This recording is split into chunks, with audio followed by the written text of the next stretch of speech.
자, 안녕하십니까. 하이퍼립입니다.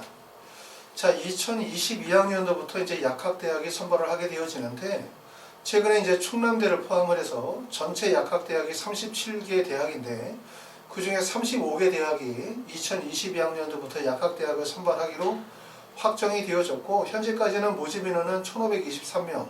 근데 목포대나 아니면 숙명여대가 이제 모집 요강이 확정이 되어지면 모집 인원은 조금 더 늘어날 거라고 예상이 되어져요. 대략적으로 37개 중에서 35개 대학이 2022학년도부터 약대 선발을 하게 되어졌다라고 말씀을 드릴 수가 있고요. 약대에 대해서 관심이 많으신 분들이 많으실 것 같아요. 그런데 이제 가장 어려운 점은 뭐냐면 약대가 2008년도까지 대학 입시에서 모집 인원을 가져가다가 그동안 모집 인원이 없었죠. 그렇죠? 약학전문대학원 체제를 유지하다가 2022학년도부터 2+4의 약학대학을 진행을 하게 되어지기 때문에 문제는 뭐냐면 전년도에 입시 데이터가 없다는 점이죠. 그러니까 예를 들어서 우리가 올해 원서를 정작 수시나 정시 전형에 원서를 쓰게 되어질 때, 수시나 정시에서 원서를 쓰게 되어질 때 대부분 전년도의 입시 결과, 다시 말하면 학생부 등급이라든가 교과 성적이라든가 경쟁력이라든가 경쟁률이라든가 이런 것들을 토대로 해서 원서를 써야 되는데, 전년도의 입시 결과가 없기 때문에 사실상 원서를 쓰시게 되어질 때 되게 막막하실 수밖에 없다. 이런 점들이 우리가 약대 원서 지원의 가장 어려운 점일 수밖에 없다라고 말씀을 드릴 수가 있고, 그렇기 때문에 2022학년도에 약대를 지원하시려고 하시는 분들은 입시에 대해서 올바르게 이해하고 철저하게 분석을 하셔야만 그 혼란스러운 약대 원서 접수 과정에서 나름대로의 기회를 찾아갈 수 있지 않겠나라고 생각이 되어집니다. 자, 2022학년도는 말씀드렸었던 것처럼 2+4년제의 약대를 선발하게 되어지는데, 현재까지 발표되어진 인원은 35개 대학 1,523명이라고 말씀을 드릴 수가 있고요. 물론 여기에 정원내가 포함되느냐, 정원외가 포함되어지느냐, 또는 여기에 고른교회나 기타 전형이 다 포함되어지느냐에 따라서 모집 인원에 약간의 차이가 있을 수 있고, 조금 전에 말씀드렸던 것처럼 숙명여대와 목포대학교가 모집 요강이 공개가 되어지면 모집 인원은 조금 더 늘어날 가능성이 높습니다. 현재까지는 35개 대학, 총 37개 대학 중에 35개 대학이 약대를 선발하게 되어지고, 수시에서 선발하는 비율이 58.5%, 정시에서 선발하는 비율이 41.5%인데 사실상 수시와 정시의 비중이 한 5대5 정도라고 생각하셔도 돼요. 왜 그러냐면 약대를 선발하는 대부분의 대학에서 수능 최저 학력 기준을 요구하고 있기 때문에, 결국은 수능 최저 학력 기준을 요구하고 있으므로 수능 최저를 미충족할 가능성, 거기에 따라서 수시에서 정시로 이월될 수 있는 인원이 예상이 되어지기 때문에 대략적으로 5대5 정도의 비율이다, 이렇게 이해하실 수 있고요. 수시에서 선발하는 비율을 봤었을 때는 학생부 교과 전형에서 선발하는 비율이 28.04%, 학생부 종합 전형의 선발 비율이 24.47%, 논술 전형에서 선발하는 비율은 54명으로 0.38%고요. 정시에서 612명 43.66%이기 때문에 수시에서는 학생부 교과와 종합 전형을 선발하게 되어져 있고, 정시에서는 수능 중심으로 선발하게 되어져 있고, 대부분 이제 서울 경기권의 주요 대학은 학생부 종합 전형의 선발 비율이 높고, 지방에 있는 대학들은 대부분 학생부 교과나 지역 인재 선발 비율이 높다, 이렇게 보실 수가 있을 것 같습니다. 자, 조금 전에 말씀을 드렸었던 것처럼 약대를 원서를 쓰려고 하는 거는 우리 아이의 성향으로 봤었을 때 나는 올해 꼭 약대를 가고 싶어, 약대에 대한 희망이나 열망이 상당히 높거든요. 예전에는 약대 그러면 대부분 여학생들이 많이 선호한다라고 했겠지만, 요즘에 들어서는 여학생들만이 약대를 선호하는 게 아니라 남학생, 여학생 구분 없이 약대가 새로운 전문직으로서 많은 학생들의 관심과 희망을 많이 담고 있어요. 그렇기 때문에 2022학년도에 약대로 학생들이 많이 몰릴 거라고 예상이 되어지는데, 가장 큰 어려운 점은 뭐냐면 전년도의 입시 결과가 없다는 점이에요. 전년도의 학생부 등급, 전년도의 경쟁률, 또 실제 대학에서 어떤 학생들을 선발하는지에 대한 기준이 없다 보니까 원서 지원이 상당히 어려워질 수밖에 없죠. 그렇기 때문에 어떤 문제가 발생이 되어질 수 있냐면, 첫 번째는 약대가 신설이 되어짐에 따라서 기대감이나 희망이 상당히 높다. 기대나 희망이 상당히 높다는 얘기는 뭐냐면 원서 지원이 폭이 넓어질 가능성이 높다는 거예요. 종전에 예를 들어서 가천대학교 의대라고 하면 2018, 19, 2020, 21년도로 쭉 재어지면서 모집 인원 경쟁률, 그 다음에 실제 합격생들의 등급, 그 다음에 어떤 부류의 학생들이 선발되어지는지에 대한 합격되어지는 고등학교 유형이나 합격생들의 유형에 대한 부분들이 어느 정도 잡혀져 있기 때문에 내가 과연 이 대학의 원서를 쓰기 위해서 어느 정도의 내신 성적과 비교과와 수능 최저와 또 고등학교 유형으로 봤었을 때 적합한지에 대한 부분들이 어느 정도 판단이 되어졌다면 약대는 사실상 그게 전혀 없는 거죠. 그러다 보니까 대부분 기대나 희망을 가지고서 원서를 쓰게 되어지는데 전년도 데이터가 없다 보니까 원서 지원 자체가 매우 혼란스러우실 수밖에 없다라는 점이에요. 그런데 우리가 이런 점들은 꼭 단점은 절대로 아니다. 강점이라고 봐야 되고 장점이라고 봐야 되겠죠. 왜냐하면 의대 같은 경우들은 해마다 계속 의대를 선발하고 매년 입시 결과가 나오면서 사실상 어느 정도 의대는 어느 정도의 내신 성적이면 되고 안 되고 또 고등학교 유형에 따라서 가능한 대학이 있고 안 되어 있고 이런 것들이 구분이 되어지지만 약대는 2022학년도에 처음으로 선발을 하기 때문에 전년도에 입시 데이터가 없는 상태이기 때문에 매우 혼란스러울 수밖에 없고 이런 혼란스러운 과정은 결국 입시를 올바르게 하고 전략적으로 접근하게 되어지면 그 안에서 기회를 찾아 나갈 수 있기 때문에 결국은 이 영상을 보시는 분들에게는 약대가 새로운 기회가 될 가능성이 매우 높다는 점을 말씀을 드리고요. 자, 그럼 거기에 따라서 어떤 문제점이 있을 수 있냐면 첫 번째는 전년도의 경쟁률과 학생부 등급을 알 수 없다는 점이 가장 큰 어려운 점이죠. 이렇게 되어지면 나타나는 현상이 뭐냐면 대학과 학과에 지원하는 학생들의 성적 편차가 크게 벌어질 가능성이 높거든요. 편차폭이. 왜냐하면 혹시나 하는 마음에서 원서 지원이 이루어지다 보니까 일반적으로 조금 전에 말씀을 드렸었던 것처럼 가천대학교, 가천의예를 예를 들면 가천의예 내신 성적이 만약에 2.2등급이다. 그럼 2.2등급이라고 하면 원서를 쓰는 학생들의 폭이 이렇게 되겠죠. 흔히 말해서 원서를 쓰는 학생들의 폭이 1.6부터 시작해서 2.45 정도의 내신 성적을 보여준다. 그리고 여기에 주로 뽑히는 학생들이 자사고의 학생들이거나 아니면 과학고 중심의 학생들이 선발이 되어진다. 그러면 주로 이런 고등학교의 유형의 학생들과 이런 내신 성적을 가지고 있는 학생들이 원서 지원이 이루어지는데 전년도의 경쟁률과 학생부 등급을 알 수 없게 되어지면 지원하는 학생들의 점수 편차폭이 벌어질 가능성이 되게 높아요. 폭 자체가. 그렇죠. 그렇기 때문에 결국은 경쟁률도 높아질 뿐만 아니라 지원하는 학생들의 최고점과 최저점의 점수 간격이 막연하게 벌어질 수밖에 없다는 거죠.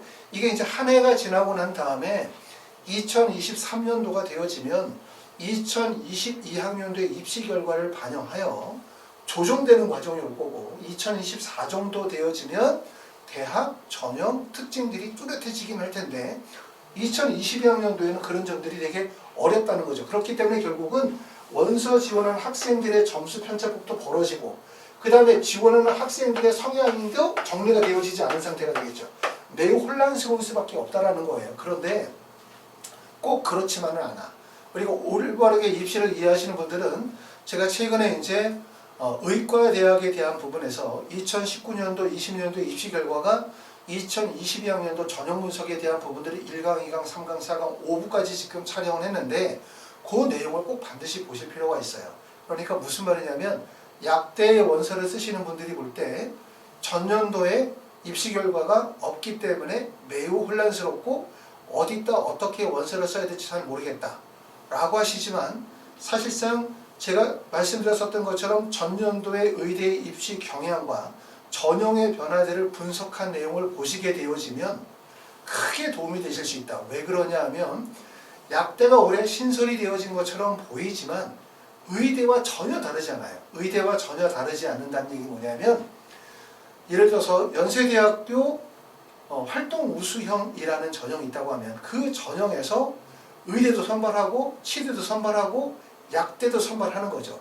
그러면 결국은 의대, 치대, 약대의 모집 단위의 이름은 다르고 모집 인원은 다르지만 전형 방식 동일하고 그 전형에서 학생들을 선발하는 유형이나 경향이 유사하기 때문에 결국 약대는 의대의 경향을 따라갈 수밖에 없다는 거예요. 그렇기 때문에 의대의 전년도 입시 결과를 분석하시면 약대의 2022학년도 선발 유형, 대학마다의 특징들을 충분히 이해할 수 있다라고 말씀을 드릴 수 있습니다. 그렇기 때문에 그 영상들을 참고를 해서 보시면 되지, 나 이번에 약대를 원서를 써야 돼. 그런데 마땅히 어떻게 원서를 써야 될지 잘 모르겠어. 뭔가 어디선가 정보를 찾고 싶은데 전년도 데이터가 없기 때문에 어떻게 분석하고 접근해야 될지 잘 모르겠는 걸 이라고 생각하시는 분들은 먼저 꼭 뭘 봐라. 의대의 전년도 입시 경향 분석, 그 다음에 이런 부분들을 봄으로 인해서 결국은 의대와 치대와 약대가 연결성이 있다는 점을 꼭 이해하실 수가 있습니다. 두 번째는 뭐냐면 대학의 평가 방식과 합격생의 유형에 대한 부분들도 알 수 없다 이렇게 말씀드렸어요. 이게 우리가 가지고 있는 가장 큰 어려움인데, 이 부분은 아까도 말씀드렸었던 것처럼 약대의 전년도에 데이터가 없다 이렇게 생각하지만 사실상 약대와 의대는 전형 면에서는 일치한 거거든요. 그러니까 의대의 전형을 일치하면 바로 그것이 약대에 대한 이해가 되어질 수밖에 없다. 그렇기 때문에 이런 전략적인 이해가 반드시 필요로 하고요. 자, 약학대학 신설에 대한 기대감으로 경쟁률이 증가할 가능성이 높다. 당연한 거죠. 그러니까 약대에 대한 기준이 없다 보니까 영상을 보시는 분들은 의대에 대한 이해와 약대에 대한 전략적인 이해를 충분히 하시지만 원서를 쓰시는 모든 분들이 이 입시에 대한 올바른 이해를 가져가는 게 아니거든요. 그냥 가고 싶은 대학이나 가고 싶은 학과에다 막연하게 원서를 쓰시는 분들도 정말 많아요. 그렇기 때문에 그런 분들은 원서를 막 던져놓겠죠. 그러면 결국은 뭐냐면 높은 경쟁률이지만 그 안에 실질 경쟁률은 높지 않을 수가 있다는 거예요. 그렇기 때문에 우리가 이제 전형을 분석을 해서 과연 허수들이 대량으로 몰릴 수 있는 지점이 어디냐, 실질 경쟁률이 높을 수 있는 구간이 어디냐, 또 성적이 안 되거나 또 수능 체제의 충족 가능성이 낮은 학생들이 무조건 원서를 던져놓을 수 있는 구간을 잘 분석하면 약대를 어떻게 전략적으로 접근할 건지, 또 약대를 쓰는 학생들 중에서 의대를 썼었을 때 또 의대를 합격하게 되어지면 약대를 포기할 거 아니에요. 충원율이 높게 발생이 되어질 수 있는 구간에 대한 부분, 약대가 약대로 끝나는 게 아니라 항상 말씀드리지만 약대를 원서를 쓰시는 분들이 약대만 100% 쓰는 게 아니거든요. 약대를 쓰면서 서울대나 연대나 고대나 중앙대나 이대 같은 일반 대학의 원서를 쓸 수도 있고, 약대를 쓰면서 의대를 쓰거나 치대를 쓸 수도 있어요. 그렇기 때문에 결국은 약대를 쓴 학생들이 다른 대학으로 어떻게 연계해서 이동할 것인지에 대한 부분들을 이해하는 과정이 되게 중요하다라고 말씀을 드릴 수가 있고요. 네 번째는 특정 전형과 대학에 대한 경쟁률이 몰릴 가능성이 높아요. 극히 그렇죠. 왜냐하면 이런 기대나 희망을 가지고 원서를 쓰기 때문에 틀림없이 아마 원서를 쓰시는 분들이 이렇게 쓸 가능성이 높은데, 우리가 약대나 의대에 원서를 쓰시게 되어질 때 두 가지 요소가 중요해요. 물론 학생부 교과 성적 외에 비교과도 중요하고, 비교과뿐만 아니라 학생부 전체의 완성도라든가 또는 면접에 대한 중요성도 매우 큰데, 우리가 원서를 쓰는 시점은 대부분 9월이라고 합시다. 그럼 9월에 원서를 쓰게 되어질 때 우리가 가장 중요한 요소로 판단하는 건 뭐냐면 교과 성적이거든요. 9월에는 교과 성적. 교과 성적이고 물론 쭉 진행이 돼서 11월에 가서 우리가 수능을 보긴 하지만, 수능을 어떻게 볼 수 있냐면 교과 성적은 이미 원서를 쓰는 이 시점에서 확정이 되어진 거예요. 하지만 수능은 뭘 가지고 있냐면 희망을 가지고 있죠. 그러니까 원서를 쓸 때 대부분의 분들이 교과 성적을 기준으로 하여 수능은 오를 거야 라는 희망을 가지고 원서를 쓰게 되죠. 그런데 의대도 마찬가지고 약대도 그렇고 대부분 입시에서 실패하는 이유가 수능 체제가 미충족하기 때문에 실패하는 경우들이 되게 많다. 이렇게 말씀을 드렸단 말이에요. 그렇기 때문에 원서 지원이 어떻게 될 수밖에 없냐면 대부분 다 상향 지원이 될 가능성이 되게 높아요. 약대의 원서를 쓰시는 분들은 약대에서 가장 핵심적인 요소를 꼽아라 그러면 학생부 교과 성적과 수능인데, 문제는 학생부 교과는 9월 원서를 쓰는 시점에 이미 확정되어진 거고 변동되지 않아요. 하지만 수능은 9월에 수능 성적을 봐서 못 봤다 하더라도 수능까지의 시간이 남아있고 남은 기간에 열심히 하면 성적이 오른다는 기대를 가지고 있죠, 대부분. 그러다 보니까 원서 지원을 희망 중심으로 상향 지원을 하게 된단 말이에요. 내신 성적은 낮지만 수능 최저가 충족되면 붙을 수 있는 대학. 내신 성적이 낮지만 수능 최저로 단점을 보완할 수 있는 대학에 원서를 쓴단 말이에요, 대부분. 그렇게 원서를 쓰다 보니까 결국은 상향 지원으로 몰릴 가능성이 매우 높다. 결국은 이제 약대가 가지고 있는 단점 중에 하나가 경쟁률이 몰릴 가능성이 매우 높다는 점이고, 다섯 번째는 입시 결과에 큰 차이가 발생할 가능성이 높아요. 그렇기 때문에 우리가 일반적으로 생각하면은 낮은 대학, 높은 대학을 구분하잖아요. 그런데 정시는 낮은 대학이 있고 높은 대학이 있어요. 당연히 정시에서는 낮은 대학과 높은 대학. 그렇게 구분 지어지는 이유는 결국은 수능이라는 하나의 정량적인 학력 지표를 가지고서 원서를 쓰니까 낮고 높고가 구분이 되어지지만 수시 전형은 사실상 낮고 높고의 구분이 없다고도 볼 수 있어요.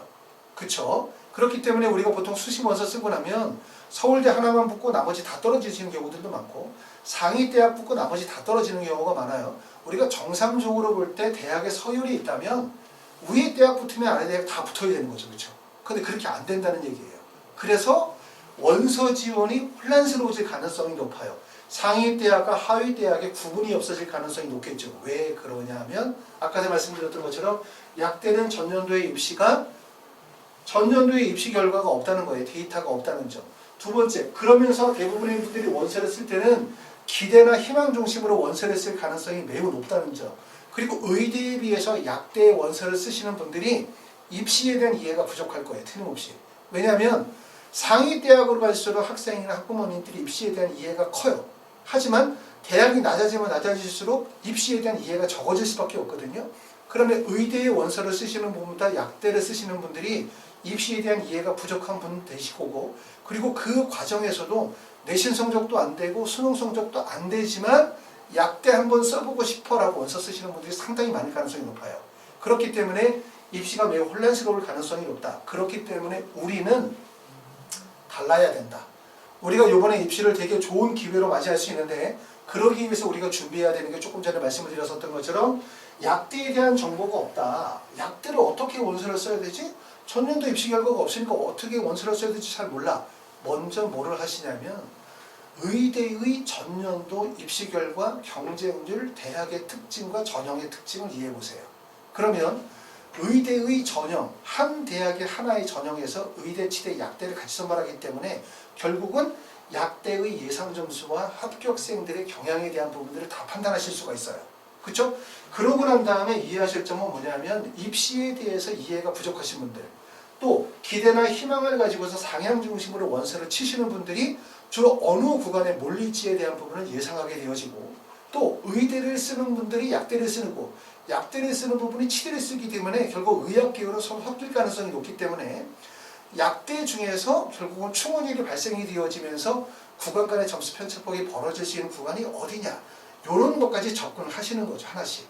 이해되시죠? 그렇기 때문에 의대도 물론 그렇지만 약대는 특히 내신 성적 안 되고 수능 천적 안 되지만 단지 희망과 기대만을 가지고 원서를 쓰시는 분들이 많을 거다.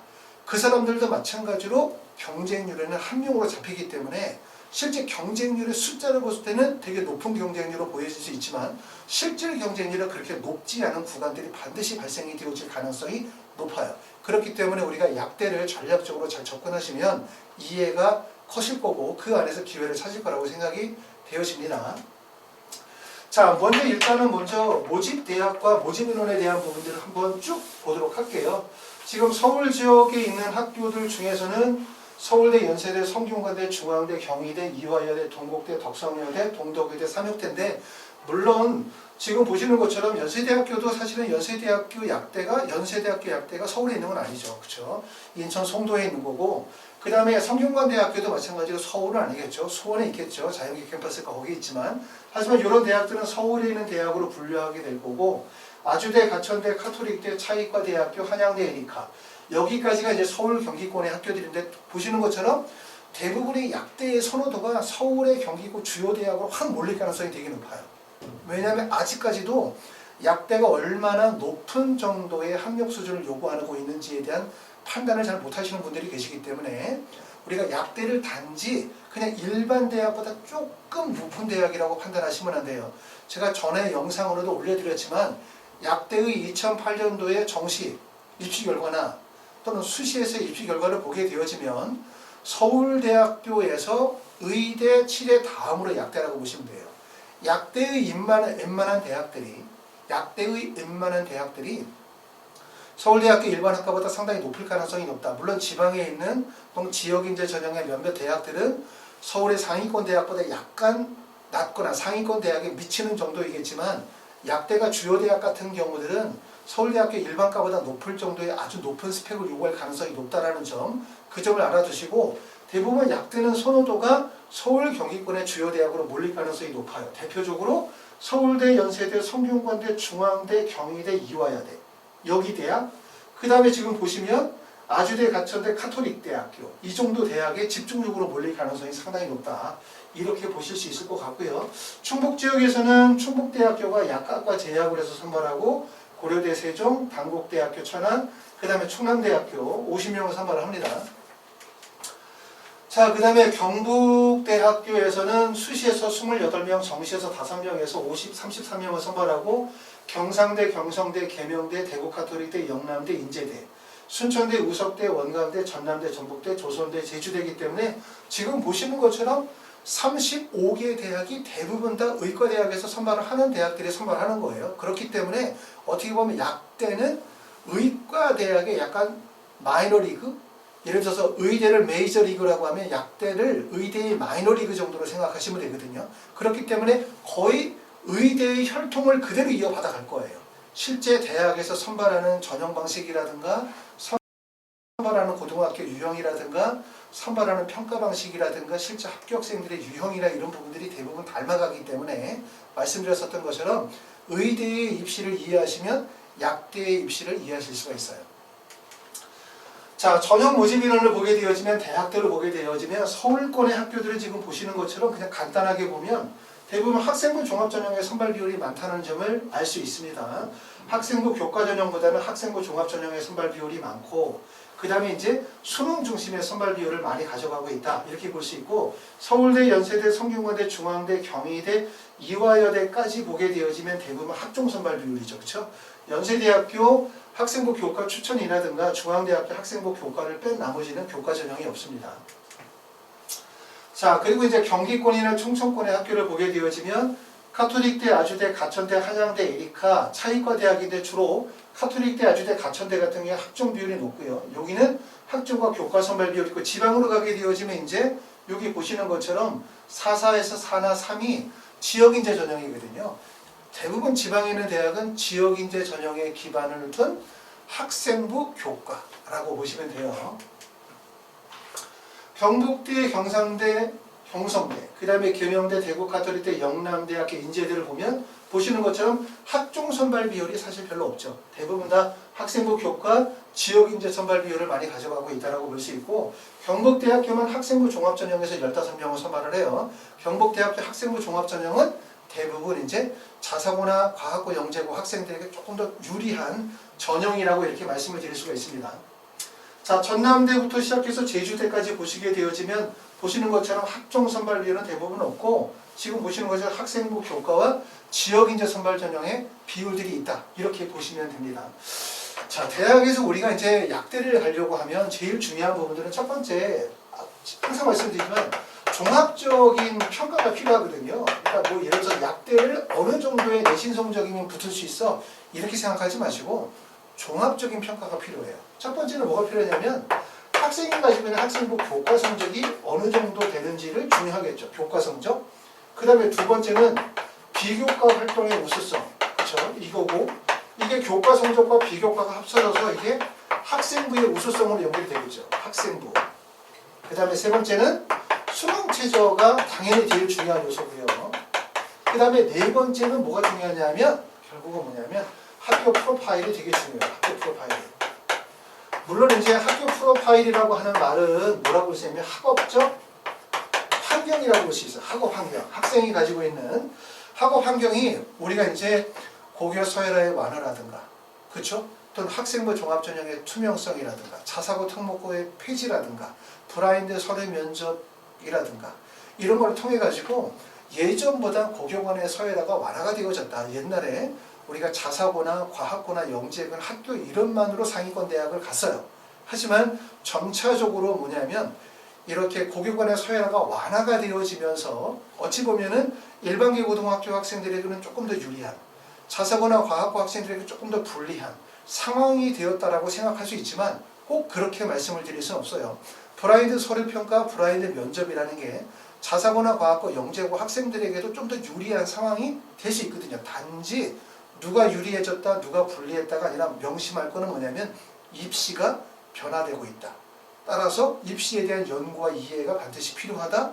연구나 이해가 되어졌었을 때는 그 유리한 상황으로 본인에게 만들어갈 수 있다는 점이죠. 그러면 알아두시면 되는데, 보시는 것처럼 지금 이제 수시 전형은 당연히 학생부 교과와 학생부 종합 전형이 있어요. 그리고 35개 대학에서 학생을 선발하다 보면 모든 대학이 동일한 평가 방식으로 학생을 선발할 수 없거든요. 그렇기 때문에 대학에 따라서는 똑같이 학생부 종합 전형이라 하더라도 일반계 고등학교의 내신 성적이 우수한, 교과 성적이 우수한 학생들을 선발하는 전형이 있는 거고, 또 다른 학생부 종합 전형에서는 비교과를 조금 더 높게 평가의 요소로 반영하는 대학도 있는 거예요. 그렇기 때문에 그게 바로 학교 프로파일이라는 거죠. 내가 처해져 있는 학교의 환경, 학업 환경이 어떤 유형이냐에 따라서 결국은 대학 선택이 돼야 되는 거예요. 우리가 이제 약학대학을 선발하게 되어질 때, 약대를 선택하게 되어질 때 뭘 가지고 선택을 해야 되냐? 첫 번째는 내가 가지고 있는 교과 성적의 우수성. 나의 교과 성적으로 봤었을 때 어느 정도 대학이 적합한지. 두 번째는 비교과 활동의 우수성. 수상 경력이라 동아리 활동이라든가 세특이라든가 이런 걸 통해서 학생부가 가지고 있는 우수성이 어느 정도 되는지. 세 번째는 내가 충족 가능한 수능 최저의 기준은 어느 정도인지. 그리고 네 번째는 내가 다니고 있는 고등학교의 특징, 학교 프로파일의 특징들을 이해하고 적합한 대학을 찾아야 되겠죠. 그리고 여기 하나 빠지면 결국은 뭐냐면 면접고사에 대한 부분이 있을 수 있어요. 학생이 어떤 경우에는 면접에 강점이 있는 학생들도 있고 면접에 약점이 있는 학생들도 있겠죠. 이걸 보신 것처럼 지금 보신 것처럼 이제 대학별로 해서 모집 인원에 대한 것을 쭉 보시게 되어지면 서울이나 경기권의 주요 대학들은 대부분 학생부 종합전형의 선발 비율이 높구나. 그 다음에 지방에 있는 대학들은 대부분 지역인재 전형, 학생부 교과 전형의 선발 비율이 높구나. 이렇게 보실 수 있고, 수시와 정시의 선발의 비율은 6대4 정도 되지만 실제 수능 체제를 반영하는 대학들이 많기 때문에 결국은 수시에서 정시로 이월되어지는 인원이 발생할 가능성이 높아요. 그러면 5대5 정도로 이해할 수 있다. 이렇게 보실 수가 있습니다. 자, 전형별 모집 인원에 대한 부분들을 보도록 할게요. 조금 전에 아까 말씀을 드렸었던 것처럼 약대는 의대의 마이너리그라고 표현을 했는데 적절한 표현인 것 같아요. 의대가 메이저리그라면 약대는 마이너리그라고 말씀드릴 수 있고 기본적으로 혈통을 같이 가지고 가고 있다. 그렇기 때문에 약대의 이해는 결국 의대의 이해를 통해서 충분히 이해할 수 있다고 말씀을 드릴 수가 있는데, 지금 약대 중에서 수능 체제를 미반영하는 대학은 학생부 종합전형의 대학이 있고 학생부 교과 지역인재 전형이 있어요. 자, 학생부 종합은 서울대학교 일반전형에서 32명을 선발하고 성균대학교 학과 모집에서 30명을 선발하고 경상대학교 학생부 종합전형에서 3명을 선발하는데 색깔 표시를 달리한 이유가 있어요. 좀 전에 말씀드렸던 것처럼 학생부 종합전형이라 하더라도 색깔이 들어간 서울대부터 시작해서 중앙대까지는 대부분 활동 중심의 선발. 다시 말하면 일반계 고등학교 학생들보다는 자사고나 특목고나 과학고 영재고 학생들이 많이 선발되어지는 전형이라고 볼 수 있고, 그렇다고 해서 일반계 고등학교 학생들이 지원이 안 되냐? 그건 아니에요. 일반계 고등학교 학생들도 지원할 수 있고 일반계 고등학교 학생들도 합격되어질 수 있지만, 요 색깔이 들어간 요 대학들은 대부분 학생부 교과 성적의 우수성뿐만 아니라 활동의 우수성과 학교 프로파일이 중요하다. 이렇게 보실 수가 있고, 동국대부터 시작해서 경상대 정도까지는 동일하게 학생부 종합전형이라 하더라도 내신 성적이 매우 중요하다. 이렇게 이해하시면 되고, 더군다나 수능 최저가 빠졌기 때문에 학생부 교과의 중요성은 더욱더 커질 수밖에 없어요. 그러므로 동국대부터 경상대까지의 대부분 이런 대학들의 합격생들의 내신 성적은 1.25 이내의 내신 성적이 나올 가능성이 높다. 이렇게 보실 수가 있습니다. 학생부 교과 전형으로 선발하는 대학교는 연세대학교 교과 추천 영역하고 동국대학교 학교 추천 2개의 대학에서 선발을 합니다. 자, 학생부 종합 전형은 지금 보시는 것처럼 이게 수능 체제거든요. 수능 체제를 4개 영역을 반영하는 학교가 2개 부류가 있고 나머지는 대부분 다 3개 영역을 반영하게 되어지는데, 약대가 당연히 이제 의대나 치대보다 수능 체제가 낮아요. 수능 최저가. 그래서 지금 보시는 경우는 낮은 경우는 충북대 학생부 종합 2 같은 경우는 세교 영역 등급합이 8이죠. 세교 영역 등급합이 8이면 2 이렇게 하면은 6이네요. 3, 3, 3 하니까 9니까 3, 3, 2 정도를 맞으면 수능 최저를 충족하는 거죠. 수능 최저가 되게 쉽죠? 약대 가기 되게 쉽겠죠? 그런데 꼭 알아두실 점은 뭐냐면 항상 말씀을 드리지만 수능 최저가 낮아졌어. 수능 최저가 낮으면 어떤 문제가 발생이 되어질까? 수능 최저가 낮으면 경쟁률이 높을까요? 낮을까요? 수능 최저가 낮으면 경쟁률이 몰리죠. 두 번째, 수능 최저가 낮으면 내신 성적이 높아요? 낮아요? 내신 성적이 당연히 높다는 거예요. 그러니까 이런 대학들은 세계 영역 등급합 7, 세계 영역 등급합 7을 유지하고는 전남대학교 고교생활 우수자, 그 다음에 전북대학교 큰사람이나 원광대 서류면접이나 충북대학교 학생부 종합 2 같은 경우는 당연히 경쟁률이 대량으로 몰릴 거예요. 기본적으로 아무리 안 돼도 20대에서 30대의 경쟁률이 나올 가능성이 높고, 그리고 실제 합격생들의 내신 성적이 매우 높을 가능성이 높다. 그러니까 대부분 이런 대학들은 1.25 이내 정도의 내신 성적이 나올 가능성이 높고, 근데 내가 내신 성적이 1.5야, 1.9야, 내가 내신 성적이 1.9야. 근데 약대 가고 싶어. 그럼 어디를 가야 돼? 그런 경우는 수능 최저가 높은 대학을 공략하셔야 되는 거예요. 예를 들어서 이화여대 같은 경우나 이런 경우는 수능 최저가 높죠.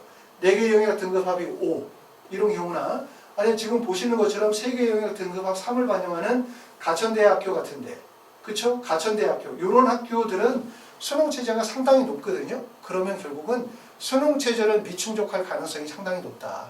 그러면 결국은 합격생들의 점수가 벌어져요. 편차가. 그러면 내신 성적이 마지막 합격자나 평균점에서는 낮아질 가능성이 높은 거예요. 그러니까 답은 이거죠.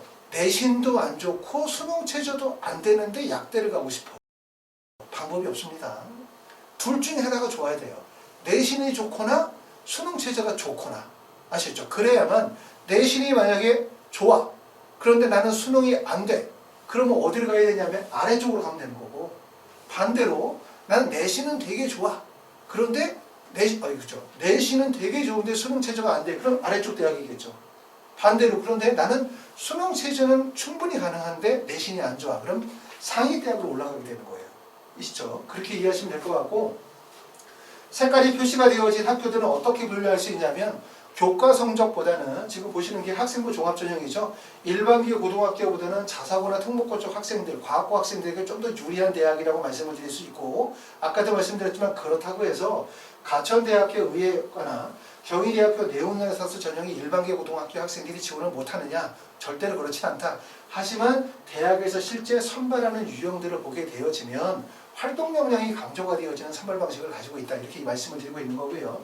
자, 그리고 영어를 3등급을 반영하거나 영어를 미반영하는 대학이 있죠. 바로 차이과 대학이나 연세대학교 활동 우수형, 여기에 해당이 됩니다. 학생부 교과 전형도 마찬가지예요. 지금 보시는 것처럼 학생부 교과 전형이 4개 영역을 반영하는 학교는 인제대학교, 영남대학교가 있고, 그 다음에 3개 영역 반환 학교를 봤더니 지금 어디가 있어요?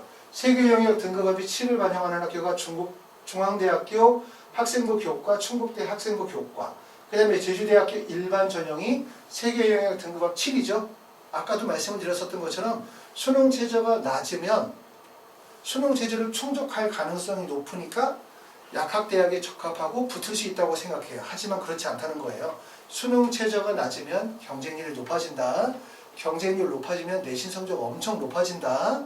이 얘기 말씀을 드렸고, 대신 내가 만약에 수능 최저를 높은 수능 최저를 충족할 수 있어서 가천대학교에 원서를 쓸 수 있다. 경성대학교 일반계 교과 전형에 원서를 쓸 수 있는 성적이 나온다. 카톨릭대학교 지역균형 전형에 원서 쓸 수 있다. 한양대 에리카에 원서를 쓸 수 있을 정도의 수능 최저가 나온다면 이런 대학들이 아래에 있는 대학들보다 학생부 교과 성적은 더 낮아진다는 얘기예요. 아시겠죠? 그러니까 약대를 가기 위해서 내신 성적도 좋고 수능 최저도 좋고, 그러면 당연히 약대를 쓰면서 의대도 쓸 수 있고 치대도 쓸 수 있는 거예요. 그런데 둘 중에 하나는 꼭 갖춰야 돼. 내신 성적이 아주 우수하면서 수능 최저 아래에 있는 대학의 수능 최저를 충족할 수 있는 조건이 나오거나, 아니면 두 번째는 내신은 별로 안 좋아도 높은 수능 최저를 충족할 수 있는 수능의 강점을 가지거나, 이것이 조건이 되어져야만 수능 체제를 대부분 반영하는 약학대학에 선발이 되어질 수 있다라고 말씀을 드릴 수가 있습니다. 자, 지역인재 전형 같은 경우들은 우리가 약대를 원서를 쓰게 되어질 때 결국은 내신 성적도 안 좋고 수능 체제도 안 좋은데 약대를 갈 수 있는 가장 좋은 방법은 결국은 지역인재 전형에 해당이 되는 거죠.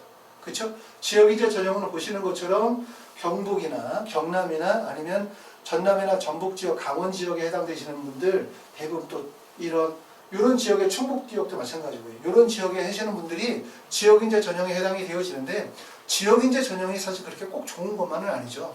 우리가 지역인재 전형으로 가야만 의대를 가든 약대를 가든 치대를 가든 지역인재 전형으로 가야만 되게 대학 진학에 유리한 건 맞는데 지역인재 전형이 가지고 있는 가장 큰 단점은 전부는 아니고 대다수의 학생들의 단점은 결국은 수능 최저 충족이 상당히 어렵다는 거예요. 그러니까 대도시에 비해서는 지방으로 내려갈수록 수능 공부에 약점을 가질 수밖에 없어요. 그러므로 만약에 내가 현재 중학교 1학년인데 아니면 뭐 초등학교 4학년, 5학년인데 내가 약대를 가겠다고 해서 지방으로 내려간다. 그러면 생각하는 게 지방 내려가면 내신 성적, 높은 내신 성적을 충족할 수 있고 그러면 내신 성적이 좋으면서 학생부 관리 잘 되고 그렇기 때문에 거기다가 수능 체제만 딱 얹으면 바로 의대나 약대를 합격할 수 있다고 생각하지만 첫 번째는 고등학교 유형이 낮든 높든 간에 지방으로 내려간다고 해서 지방에 있는 모든 학생들이 서울이나 강남권의 학생들보다 공부를 못하는 게 절대로 아니라는 거예요. 강남권의 명문대학의 쉽게 말하면 경쟁률의 분포가 예를 들어서 40% 이 정도의 사이에서 40%권에서 경쟁률이 형성이 되어진다면 지방으로 내려가면 그게 15%, 20% 내에서 경쟁률이 형성이 되는 거예요.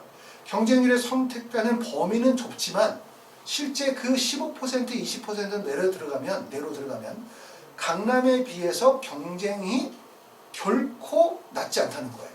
아주 치열한 경쟁은 구조를 보여주고 있기 때문에 지방으로 내려가면 내신 성적을 잘 맞을 거라고 생각하는 것은 잘못된 생각이라고 말씀을 드릴 수가 있고 두 번째는 아까 말씀드렸던 것처럼 가장 큰 단점은 그거야. 수능 최저 충족이 어렵다는 거예요. 그렇기 때문에 혹시라도 이렇게 지역인재 전형이 확대가 되어지는 거잖아요. 종전까지는 우리가 고등학교 1학년부터 고등학교 3학년까지 해당 지역에서 정교육 과정을 다 이수하게 되어지면 지역인재 전형으로 인정이 되어지지만 달라지는 입시에서는 중학교 1학년서부터 고등학교 3학년까지 전교육 과정을 해당 지역에서 이수한 경우 지역인재 전형으로 우리가 자격 조건을 주고 그리고 대학들에게 있어서 지역인재 전형을 확대하도록 입시 방향이 바뀌고 있어요. 하지만 그렇다고 해서 이제 현재 초등학교에 계시는 분들이 의대나 약대를 목표로 해서 지방으로 이전하시는 경우 그런 경우 아까 말씀드렸었던 것처럼 꼭 지방에 내려가면 내신 성적이 높아질 수 있고 지방에 내려가서 수능 최저만 충족되어지면 의대나 약대를 가는 게 아니다.